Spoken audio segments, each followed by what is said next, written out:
Assalamualaikum warahmatullahi wabarakatuh. Halo Sobat Veterna, kembali lagi bersama kami di Pokabem, Podcast Asik bareng BEM. Nah, gimana kabarnya hari ini nih teman-teman? Semoga dalam keadaan baik-baik saja ya.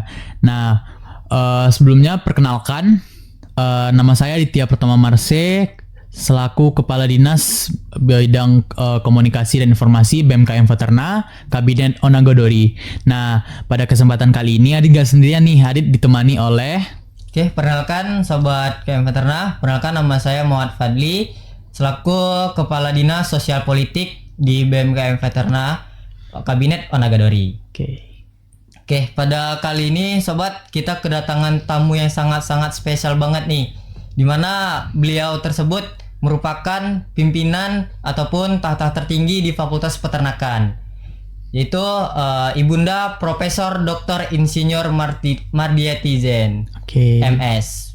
Mungkin tanpa berlama-lama lagi, mungkin kita sambut saja ibunya dan menanyakan kabarnya ibu. Oke, mungkin pertama bagaimana Bu kabar hari ini Bu? Baik, Assalamualaikum warahmatullahi wabarakatuh. Waalaikumsalam. Alhamdulillah kabar ibu baik. Dan terima kasih udah diajak pada kegiatan Pokabem Veterna ini ya. Sama-sama Ibu. Tampak ceria sekali ya Ibu pada hari ini. Ada apa nih Bu? Kita harus tetap ceria ya, menyongsong masa depan. Kita harus tetap mengerjakan apa yang kita jadi tugas kita itu dengan cara mencintainya. Kalau kita udah mencintai pasti kita senang. Oh, harus ikhlas ya gitu ya Bu. Ikhlas. Ikhlas dan tetap optimis ya. Apapun itu pasti akan berhasil kalau dilakukan dengan ikhlas. Oke. Gimana Bu tadi perjalanan dari rumah kemari Bu? Alhamdulillah kalau sekitar jam 8-an berangkat dari rumah itu ya lancar-lancar aja. Yang macet itu kalau ada kuliah jam 7.30 semuanya pada keluar rumah. Nah itu ada sedikit kemacetan juga. Udah kayak Jakarta aja jam 7.30 berangkat dari rumah. Lumayan juga jauhnya tuh dari Gunung Pangilun ke sini. Bukan tinggalnya di Gunung Pangilun. Kalau berangkatnya kalau mau kuliah jam 7.30 kan berangkatnya jam 6.30. Semuanya anak-anak sekolah juga udah barusan berangkat dari rumah. Pada keluar dari rumah ya Bu. Nah itulah titik-titik kemacetan itu. Banyak sekali itu sampai di Unan. Sampai di Unan juga di gerbangnya motor-motor kayak semut tuh naik ke atas. Mungkin untuk pertama-tama bisa perkenalan mungkin dari Bu. Dari nama, jabatan Ibu, terus mungkin ada sedikit riwayat pendidikan Ibu. Nama Ibu dengan gelarnya Profesor Dr. Insinyur Mardiati Zain. Kebetulan sekarang diamanahkan untuk menjadi Dekan Fakultas Peternakan periode 2024-2029. Kalau riwayat pendidikan, Ibu berasal dari Bukit Tinggi, Kabupaten Agam, jadi SD, SMP di daerah Simpang Candung namanya di Kabupaten Agam. Kemudian SMA di SMA 3 Bukit Tinggi dan S1-nya di Fakultas Peternakan Universitas Andalas. Dan S2, S3 Ibu habiskan di Institut Pertanian Bogor. Oke, mungkin Ibu dari riwayat ini tadi Bu, mungkin saya tadi bertanya nih Bu.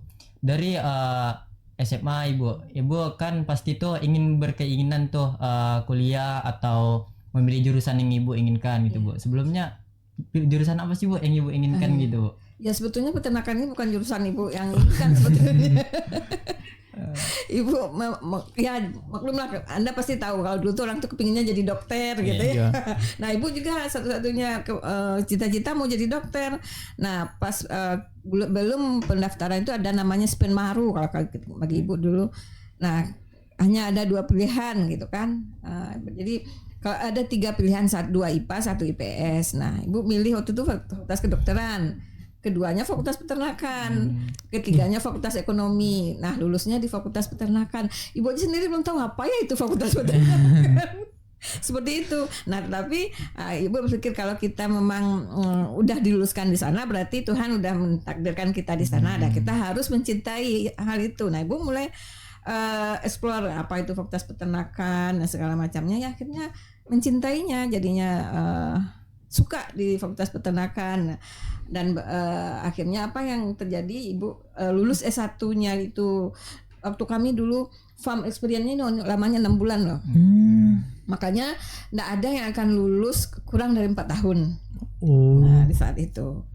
Nah, ibu aja lulusnya waktu itu udah 4 tahun 3 bulanan. Nah, lulus di 89. Ibu lulusan terbaik. Lulusan terbaik. Ibu lulusan terbaik. Kemudian ibu punya tim penelitian 4 orang. 4 orang. Sekarang udah jadi semua. Satu Bapak Dr. Ilyas Cerdas. Dosen di sini juga. Yang kedua Bapak Insinyur Depi Sastra, sekarang Kepala Dinas Pertanian di Payakumbuh. Yang ketiga Bapak Insinyur Akbar, sekarang Kepala Bapeda di Lampung. Itu kami satu grup penelitian. Nah, gitulah suka dukanya juga bersama-sama penelitian. Tahu nggak penelitian ibu tentang apa? S1 itu penggunaan enceng gondok untuk kambing. Padahal banyak enceng gondok itu, ada kampusnya waktu itu kan di Air Tawar. Nah, padahal di belakang itu kata orang banyak enceng gondok. Kita nyarinya ke itu tuh, ke mana? Ke Pandai Sike. Ada jauh ya, kolam ada kolam di pinggir jalan itu kan. Nah, di sana banyak memang enceng gondok. Nah, ke sana tuh ngambil berempat enceng gondok untuk. Padahal ada di itu ya, Pak. Padahal ada di Padang juga, di belakang kampus gitu. Nah, dulu enggak ada itu. Kalau sekarang kita kan ada namanya penelitiannya in vitro segala macam. Nah, kita dulu enggak ada alat itu. Kita kalau mau penelitian harus langsung ke ternaknya. Jadi kita harus kasih makan ternak itu dengan enceng gondok, kambingnya dibeli. Nah, seperti itu kita penelitian dulu. Tidur di kandang. Kayak gitu. Oke. Berarti ibu peminatannya lebih ke nutrisi ya, Bu? Iya, nutrisi. Adit mau nanya nih, Bu. Kenapa ke nutrisi, Bu? Kenapa? Ada spesialnya gitu di nutrisi, Bu, menurut ibu? Ya, karena tanpa nutrisi semuanya tidak akan jalan. Tanpa makanan semua tidak akan jalan. Baik kita, baik ternak, tanpa ada makanan tidak akan bisa hidup. Makanya kan semuanya biaya produksi itu paling tinggi kan di makanan. Di makanan ya, 75% ya, Bu. 5% biayanya dari makanan. Jadi makanya kalau untuk berusaha di bidang peternakan itu paling ya harus tahulah makanannya gitu. Kalau nggak tahu makanannya gimana nanti memelihara ternak. Itu makanya Ibu tertarik dengan makanan. Oke, Bu, mungkin saya nanya lagi nih, Bu, terkait bidang nutrisi ini, Bu. Ibu sini lebih kayak mendalami itu, Bu, di ruminansia atau di unggas, Bu, sebenarnya ya, Ibu? Kalau Ibu khusus di ruminansia. Nutrisi ruminansia. Mau sapi, mau kerbau, mau kambing, mau domba. Karena Ibu sangat tertarik dengan adanya rumen. Rumen itu kayaknya sesuatu yang unik, yang bisa dimanipulasi. Seperti itulah. Nah, dari Adit mungkin ada pertanyaan lagi nih, Bu, untuk Ibu. Sebenarnya cita-cita Ibu dulu sebelum masuk ke Fakultas Peternakan ini apa itu, Bu? Iya, udah bilang kan cita Ibu tuh mau jadi dokter. Tapi enggak kesampaian, tapi Ibu enggak kecewa juga. Akhirnya Ibu berprinsip gini, apa yang kita dapatkan kita jalani dengan tulus dan kita cintai, pasti kita berhasil. Nah, makanya setelah Ibu selesai S1 ada pembukaan untuk jadi dosen, Ibu ikut. Nah, alhamdulillah langsung lulus. Nah, setelah lulus 90, Ibu merasa enggak pede untuk di depan kelas. Ya masa masih S1 mau suruh ngajar gitu, apa yang mau diajarin gitu kan. Lalu Ibu tanya ke pimpinan, boleh kuliah langsung enggak gitu kan, sama Bapak dekannya waktu itu, Bapak Profesor Aidir Zainal, bukan ketua jurusan Ibu, itu Azinal Kamarudin. Nah, Bapak Profesor Azinal Kamarudin. Kalau memang bisa kuliah dan ada beasiswa silahkan aja, kata Bapak tuh. Uruslah beasiswanya ke Dikti, dibolehkan. Kalau sekarang harus jadi PNS dulu 2 tahun baru boleh kuliah. Kalau di zaman Ibu enggak. Nah, jadi Ibu karena Ibu udah 6 bulan sit in. Kalau kita dulu diharuskan sit in, ada dosen senior yang ngajar, kita duduk di belakang. Jadi asisten gitu ya, Bu? Liatin beliau ngajar, kemudian bantu beliau praktikum. Nah, itu kita dulu sekali disuruh ngajar ke depan kan, dilihatin di belakang sama Bapak itu. Aduh, kok gak pede kali ya ngajar di depan ini. Apa sih ilmu yang boleh didapatkan? Nah, makanya Ibu kepingin kuliah. Waktu itu untuk keluar ke luar negeri itu nggak semudah sekarang. Kalau dulu tuh susah kali. Ibu pada udah persiapkan juga TOEFL-nya, udah sampai 500 Ibu punya TOEFL, tapi belum ada kesempatan ke luar negeri. Akhirnya ke IPB, di sana tuh kan ada tes TOEFL juga. Kalau udah lulus, nggak usah lagi kuliah bahasa Inggrisnya. Ternyata ibu lulus, nggak perlu ngambil kuliah bahasa Inggris gitu. Karena memang rencananya mau ke luar negeri tapi nggak kesampaian. Nah, abis itu di S2 selesai dalam waktu 2 tahun. Gimana ya, boleh nggak Pak Zinar masih lanjut S3 gitu? Lanjut lagi ya Bu. Nah baru sekarang ibu merasakan enaknya gitu kalau kita lanjut itu, sehingga ibu menjadi profesor termuda di fakultas. Di fakultas. Profesor termuda umur 44 tahun boleh jadi profesor dulu. Oke. Mungkin selanjutnya nih Bu, Ibu kan tadi menjadi dekan sewaktu Ibu S1 gitu. Ada gak sih Bu kepikiran untuk jadi dekan waktu Ibu masih baru-baru nih jadi dosen? Nggak ada ibu kepikiran untuk jadi profesor aja nggak kepikiran. Nggak kepikiran, berjalan mengalir itu aja.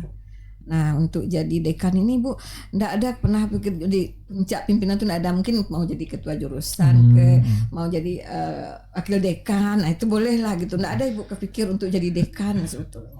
Mengalir gitu aja. Sebetulnya aja. Okay. Tuhannya udah menentukan kamu harus jadi pimpinan. Oke, mungkin ini balik lagi nih Bu, pertama kali Ibu menjadi dosen Ibu, Ibu mengajar mata kuliah apa itu Bu kalau boleh tahu Ibu? Landasan ilmu nutrisi. Emang nutrisi ya Bu? Nutrisi emang cinta banget sama nutrisi ini. Karena memang itu Bu, nutrisi kan. Tidak ada dulu nutrisi perbandingan namanya, sekarang udah nggak ada, komparatif itu nggak ada lagi mata kuliahnya. Nah itu juga. Oke. Mungkin kita bisa masuk ke merangkap ke Fakultas Peternakan gitu ya Bu. Jadi Adit ingin tahu gitu Bu, dan teman-teman sobat veteran juga mungkin ingin tahu gimana sih Bu grand design Ibu yang ingin Ibu lakukan untuk 5 tahun ke depan untuk di Fakultas Peternakan gitu Bu. Ya itu tidak jauh-jauh dari visi kita ya. Kita ingin menjadi fakultas terkemuka, menghasilkan lulusan yang berkualitas, yang siap bersaing di dunia kerja. Kemudian juga melaksanakan penelitian yang inovatif yang akan membangun fakultas ini dan peternakan secara keseluruhan, dan juga menghasilkan kerjasama yang bermanfaat dengan dunia industri. Nah itu visinya. Jadi kalau kita lihat visi tersebut, nah kita tentu harus berbenah di bidang pendidikan, di bidang penelitian, di bidang kerjasama dan segala macam. Nah di bidang pendidikan atau proses PBM kita itu memang harus lebih konsen lagi, karena Ibu melihat bukan apa-apa ya, banyak proses PBM kita yang belum berjalan dengan semestinya. Seperti praktikum yang masih terlambat, kemudian juga farm experience yang kelihatannya kan Anda bilang ini sekarang kita kayaknya cuma disuruh ngapain ini, suruh mandiin sapi. Disuruh nyabit rumput. Apakah seperti ini yang farm experience? Nah itu memang bahagian, karena tanpa itu Anda tahu Anda juga tidak akan bisa ngapa-ngapain. Tapi nanti akan kita tambahlah dengan pengetahuan seperti apa sih memelihara ternak itu, sapi perah. Nah kita akan adakan sapi perahnya. Ayam petelur kita akan adakan ayam petelur. Mungkin yang Anda semester 3 ya, belum pengalaman soal itu. Yang mungkin semester 7 udah tahu kan farm ini kayak apa ya kamu kemarin gitu kan. Nah, kita akan benahi itu. Nah kemudian juga kita akan mencoba menyiapkan kurikulum yang sesuai lah dengan zamannya sekarang gitu. Serba digitalisasi, mungkin adalah materi tentang digitalisasi nanti masuk dalam kurikulum. Nah itu kita akan revisi juga kurikulum prodi kita, dan kalau bisa mudah-mudahan tahun depan kita udah mengajukan ke kurikulum internasional ASEAN. Itu mungkin. Oke, mungkin tadi Bu mengulik terkait praktikum nih Bu. Mungkin banyak nih Bu teman-teman sedikit kayak mengeluh atau emang ada jadwalnya juga Bu sesuai dengan itu. Itu teman-teman banyak yang ngeluh Bu. Bahwasanya kenapa sih praktikum diadakan di akhir-akhir semester itu apakah emang ada prosedurnya atau gimana ya Bu? Iya sebetulnya kelas kita ini banyak. Kelas kita ini banyak sekali. Jadi kami agak kesulitan menyusunnya. Sebetulnya kan kalau jadwal praktikum itu harus kemarin semester kemarin Ibu minta ke akademik jadwal praktikum jadwal kuliah sampai hanya jam 3 sore. Jam 3 ke bawah kita praktikum lagi. Nggak bisa kata orang, dan kelas Ibu banyak gitu. Jadi nggak mungkin kalau kalau enggak mungkin gimana ya Ibu? Mungkin praktikumnya Sabtu Minggu. Oh. Nah, kan Sabtu Minggu kan nggak mungkin pula Waktu kita istirahat ya, Bu. waktu istirahat. Nah kita sekarang mencoba karena sebelum-sebelumnya kita nanya ke mahasiswa kita praktikum itu ya dempet Bu dengan kuliah ini kan sering itu jawabannya kan. Ya, Nah, benar. kan kami bingung.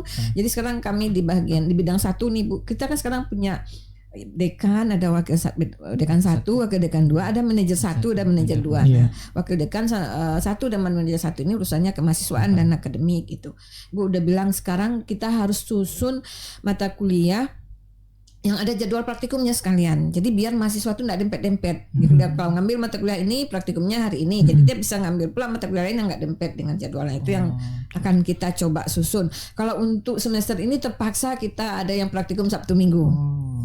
Nah supaya jangan seperti yang Anda bilang, kami minggu tenang itu bukan minggu tenang jadinya Bu, tapi minggu tegang karena pada praktikum semua dosen-dosennya. Dimepet-mepetin ya, Bu. Nah, dimepet-mepetkan. Jadi mohon maaf kalau ada yang praktikum Sabtu Minggu di semester ini tolong dilakukan saja karena memang itu salah satu jalan supaya tidak dempet-dempet di akhir semester. Oke, berarti itu dari kemahasiswaan dan Ibu juga udah berupaya berusaha, keras ya. untuk biar tidak terjadi lagi Ya, gitu, kita akan coba semaksimal mungkin menyusunnya supaya tidak dempet-dempet Anda untuk praktikumnya. Oke, berarti itu di semester besok langsung masuk di KRS gitu ya, Bu? Ya, langsung masuk di KRS. Oke.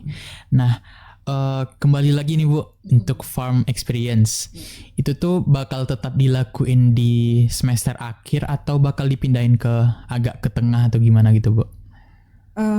Ada wacana juga sih, boleh saja farm ini tidak dilakukan di kampus. Nah, boleh saja, tetapi maksudnya tempatnya itu tetap fakultas yang mencarikan. Nah, itu boleh dilakukan di saat Anda libur. Nah, jadi misalnya Anda mau praktikum farm experience tentang gas, tapi Anda udah ambil dulu mata kuliahnya supaya paham gitu. Jadi ada wacana seperti itu dan sedang kita godok juga di Senat, ditunggu aja. Oke. Mungkin gini Bu, ada juga Fadli juga ada pertanyaan nih Bu terkait farm tadi Bu. Mungkin gini Bu, kemarin tuh ada teman-teman yang nanya Bu, semisalnya nih dia mau farm tapi itu tidak di tidak di wilayah Sumbar dan tidak ikut kerjasama dengan fakultas Bu. Itu apakah ada tekniknya Bu ataupun prosedur biar supaya perusahaan atau yang tempat menjadi kita magang itu Bu disahkan gitu Bu, atau kita lampirkan ke fakultas gitu Bu? Iya, Apakah bisa ada saja, tekniknya, bisa saja Anda mengusulkan gitu kan. Nanti kita akan survei apa memang layak untuk farm. Kalau layak kita akan bikin kerjasamanya. Oke. Oh, itulah sesi diskusi kita bareng Ibunda Dekan Fakultas Peternakan, Ibu Mardiati Zain. Nah, selanjutnya kita akan masuk ke sesi Q&A.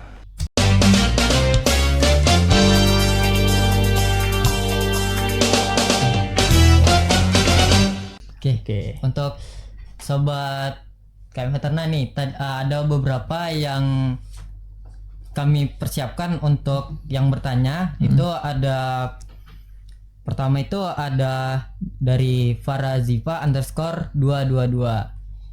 Izin Ibu, menurut saya saran untuk dana kemahasiswaan fakultas dengan harapan lebih transparan lagi Ibu.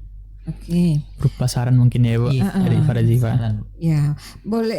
Memang itu yang kita inginkan, transparansi semuanya. Jadi kami juga udah dalam rapat pimpinan kemarin udah menyampaikan juga, tolong ke bagian bidang 1, tolong di bidang ke UMKF apa namanya? UKMF bahwa kegiatan itu misalnya kalau ada kegiatan diajukannya di awal-awal. Kita kan udah punya rencana kerja. Nah, diajukannya di awal-awal supaya kita bisa menganggarkan berapa sih yang dibutuhkan. Nah, kalau datangnya tiba-tiba aja itu memang agak kesulitan fakultas dengan dana yang udah ada gitu, udah ada space-nya untuk ini. Nah, kalau tiba-tiba muncul saja kegiatan kemahasiswaan, nah itu memang agak kesulitan. Jadi setiap UMKF itu silahkan bikin programnya apa dan apa kegiatannya. Nah, itu silahkan ajukan ke manajer 1 atau WD 1. Nah, itu akan kita coba. Nah, selanjutnya nih Bu, ada dari _ssona.a. Izin bertanya Ibu, apakah ada kontrak kerjasama antara Veterna dengan perusahaan luar untuk fresh graduate? Mungkin untuk langsung bekerja gitu mungkin ya Bu? mungkin udah banyak ya kerjasama, tapi mudah-mudahan akan ada, karena nanti ini tanggal 22 kita akan mengadakan kuliah umum dengan Dr. Reza Al-Jaber dari New Zealand ya, tentang sapi perah. Nah, sekalian kita akan bikin MOU dengan beliau, mudah-mudahan nanti bisa merekrut mahasiswa kita yang udah selesai untuk bekerja di tempat beliau di luar negeri gitu ya, Bu. negeri. Mungkin itu secara offline atau online Ibu? Offline. Beliau datang. Di mana Bu kalau buat tempatnya Bu? Di PCC kita. Oh, PCC Oke, kita. langsung di-spill ya guys. Spill. Oleh Ibu Dekan. Tanggal 22 Oktober ini. Oke. Terkait fresh graduate. Iya. Tadi mungkin bisa dijelasi lagi Bu, lebih rinci gitu Bu terkait fresh graduate ini Bu. Bagaimana sih Bu, atau adakah caranya gitu Bu? Biar fresh graduate ini langsung bisa bekerja gitu. Trik-trik dari Ibu Ya, mungkin. ini juga yang sekarang kita akan garap dengan alumni ya. Alumni yang udah berhasil di luar itu akan kita adakan kerjasama. Paling tidak Anda yang udah lulus ini bisa magang dulu di tempat mereka gitu kan, supaya bisa nanti survive di luar. Nah, itu nanti akan ada kegiatan alumni summit leader di fakultas kita nanti ya di November ini. Kita akan menghimpun semua alumni. Sekarang kan alumni kita cukup banyak, ada yang jadi wamen sekarang kan. Sekarang masih terpanggil nih, mudah-mudahan diangkat jadi menteri beliau. Amin. Oke Bu, selanjutnya nih Bu, ada dari FTNLL _ mau nanya nih Bu, semester berapa bisa ajuin fast track dan bagaimana caranya Bu? Terima kasih Bu. Oke. Fast track itu diajukan di semester 7 awal. 7 awal. Atau boleh juga di semester 6 akhir. Karena kita buka pengumumannya itu sekitar bulan Juni-Juli. Di semester 6 gitu ya. Syaratnya udah menyelesaikan 130 SKS. 130 ya guys. Itu tidak punya nilai C. Oh. Tidak ada nilai C. Harus A atau B gitu ya Bu. Atau B atau B minus, tak ada nilai C. Itu syaratnya. Karena nanti Anda akan menempuh pendidikan di magister itu hanya 1 tahun yang normalnya. Karena 1 tahun pertama Anda tempuh itu di saat Anda S1. Belum selesai S1. Nah, Anda boleh melanjutkan nanti kalau benar bisa wisuda di semester 8. Kalau lewat dari itu juga enggak akan lanjut walaupun Anda udah kuliah di S2. Iya. Nah, itu yang perlu Anda pahami, sanggup enggak wisuda S1-nya 8 semester. Gitu. Tapi banyak kok yang bisa. Banyak yang bisa. Mungkin dari nanti pengumumannya bisa diminta di prodi. Oh, di Kaprodi Bu. Oke. Untuk fast track ini apakah diseleksi lagi atau gimana Ibu? Seleksinya sama prodi dan sama pembimbing. Oh, langsung dari pembimbing sama Kaprodi ya Bu. Oke. Mungkin melanjutkan dari pertanyaan fast track ini Bu. Kan tadi Ibu bilang yang normalnya cuma 1 tahun kan Ibu. Nah, yang seharusnya S2 ini kan 2 tahun itu Ibu. Yang 1 tahun pertama ini apakah UKT-nya dari S1 atau udah UKT S2 gitu Ibu? Oke, UKT dari yang tahun semester 1 dan 2 itu tetap UKT S1. Oh. UKT S1. Jadi Anda cuma bayar biasa S1, tapi Anda menyelesaikan penelitian di S1 dan kuliah di S2. Langsung merangkap gitu ya Pak? Langsung merangkap, sanggup enggak? Nah itu makanya fast track ini untuk orang mahasiswa yang benar-benar unggul, yang bisa membagi waktunya. Oke. Mungkin ini ada lagi nih Bu, pertanyaan dari Adi_Nazif. Izin bertanya Prof, apakah fakultas mewadahi pelatihan dan sertifikasi secara gratis Prof? Nah, itu Bu. Kemarin udah kita bicarakan juga, karena memang ada sertifikat itu menyebabkan lulusan kita lebih mudah diserap. Nah, ada namanya sertifikat apa kemarin itu ya, penyembelihan halal. Ya Bu, ada. Ya kan? Untuk bekerja di RPH. Nah kita itu akan bikin workshop, karena udah banyak dosen kita yang mendapat sertifikat. Kita akan bikin workshop untuk 10 atau 15 orang. Nanti dosen kita ini akan mengajarnya. Nanti setelah dia workshop kan ada ujiannya. ujian itu kalau tidak salah Ibu bayarnya 1.500.000 per orang. Nah itu akan difasilitasi yang ikut workshop ini. Ujian.